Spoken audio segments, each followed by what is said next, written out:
Hey guys, thank you guys for tuning in. This is my first video after the Super Bowl, and it was a rough weekend. You know, I picked against Tom Brady, against my better judgment, and yeah, the Chiefs lost. The Chiefs lost, but hey, you know what it is? Next time I know not to bet against Tom Brady, even though in the last video I said so. But yeah, today I wanted to talk about Steph Curry and his return and him just going crazy out of his mind. But before that, I just want to make sure that you guys hit that like button and subscribe. Make sure to turn on notifications to see when I post a video. And aside from that, let's jump into this video.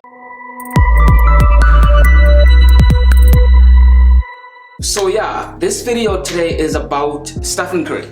So Steph lately has been on a tear, right? Steph's been playing out of his mind lately, averaging 29.5 points, 5.5 rebounds, 6.1 assists on 48% field goal shooting, 43% three-point shooting, and 93% free throw shooting. That's crazy. That's insane. And he's going bonkers.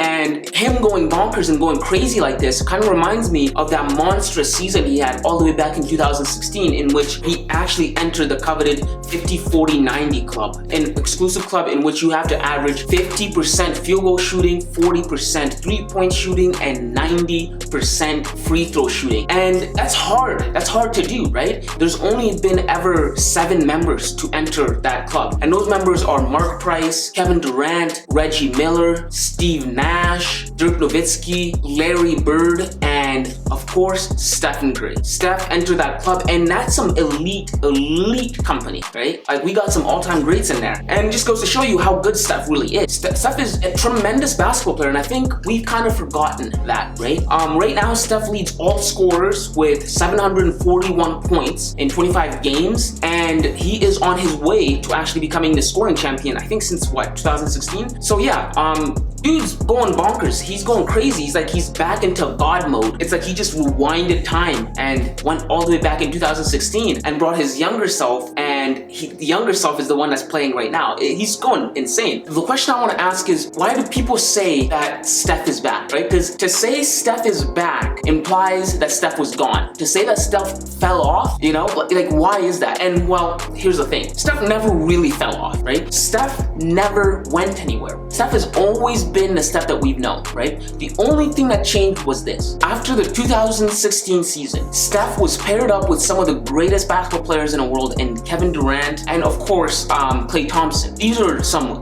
lethal brothers. These are dudes that could score with such ease, it's insane. One scored 60 points in 3 quarters. The other, Kevin Durant, he comes down the floor, asks you, where do you want it? How do you want it? And he gets it. When you play with guys like that, right, you kind of have to step back a little bit, right? And Steph did that. Steph knew the kind of players that he was playing with, and he knew what the goal was. The goal was always success. It was always multiple championships. And they got 2 of them because of the way Steph decided to step back, give up some of his stardom, right? In the sense that he gave some of his shots to Kevin Durant and Klay Thompson, and his numbers went down. When his numbers went down, people automatically thought, oh my goodness, Steph isn't as good as he used to be. But Steph has always been this lethal. It's just dude had to step back a little bit and let his other brothers ball, right? And that's what happened, right? And people forgot, and then they became prisoners of the moment in whichever person was dominating the league at the time, say Dave or something. But Steph Curry, being the genius player he is, was willing to give up the shine, the glamour, the extra points in order for the team to win, right? You don't see that a lot in these point guards, right? You know, that's a trait you don't see in a lot of point guards. But not, you know, besides that, it's just the way it is, you know. And yeah, Steph taking a back seat kind of didn't his start, and people forgot, and they became prisoners of the moment. They forgot Steph so hard that people and analysts started questioning if Steph Curry was still the best shooter in the league. Can you believe that? Can you believe the blasphemy? Okay, Kenny Smith off of TNT came out and he started saying that, oh, you know what? I think Dame might be the best shooter in the league. Hey, Steph. How do you like that three Steph, from, what, 36 feet? I don't think you could shoot as deep as him, Steph. I got to see it when you come back.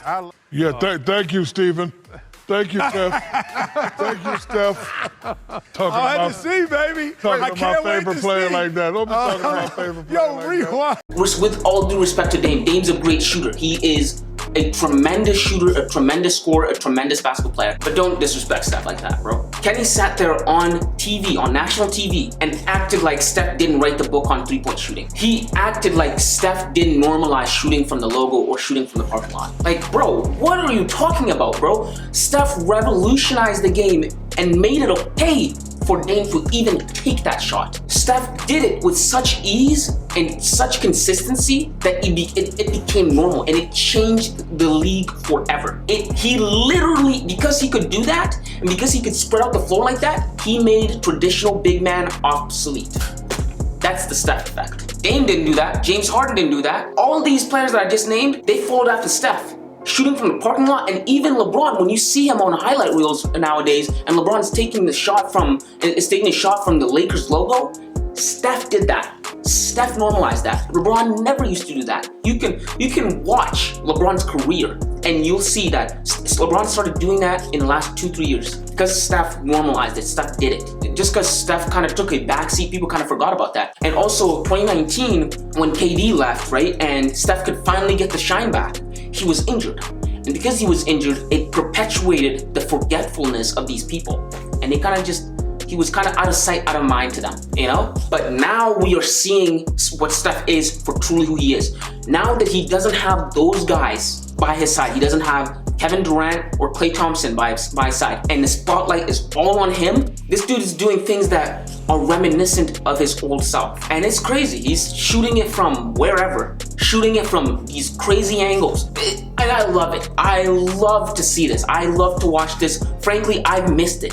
Since last year, I've missed Stephen Curry playing. I think he brought a flair to the game that we don't normally get. And I missed it, you know? I missed it along with the Golden State Warriors kind of basketball, their kind of brand of basketball. I missed that. The league today is literally modeled after the Golden State way. You don't have shooters on your team, you ain't going nowhere. Like, if you don't have shooters on your team, you're not going anywhere. You're not going to the conference finals, you're not gonna go deep into the playoffs. It's just the way it is. It's the way the Golden State Warriors changed the game forever in their small ball approach, and their fast-paced offense, and their high volume of three-point shots, and their high volume of three-point shots made. There's a difference. A lot of teams can't do that, you know? But these teams, they saw that success and they're like, we gotta do that. And you see it now more prevalent, and you have to give thanks and respect where respect is due. This stemmed from Stephen Curry, and he's returned. He is returned. He's here. He doesn't have that leg injury anymore, and he is at full health, and he's showing you just the kind of basketball player that he is. A top 5 in the league right now. Top 5 in the league. When he's healthy, top 5 in the league, no questions asked. Top 5 in the league, right? And I would honestly, right now, I'd honestly also put him in MVP race. Even though his team right now is sitting at 8th spot, I'd put him in the MVP race. Dude's playing out of his mind. He's playing some of the best basketball that he's played since 2016, and some of the best basketball that we've seen from any player. I'd definitely put him in the MVP talks, right? Right now, I'd have Joel Embiid up there, Stephen Curry definitely up there, and LeBron James up there. Those are my guys for MVP, you know? Normally I'd have James Harden up there, but I think Steph is outplaying him. But yeah, those are just my thoughts on Stephen Curry's return and how he's lighting up the league, and I'm here for it. I'm here for all of it. I love it.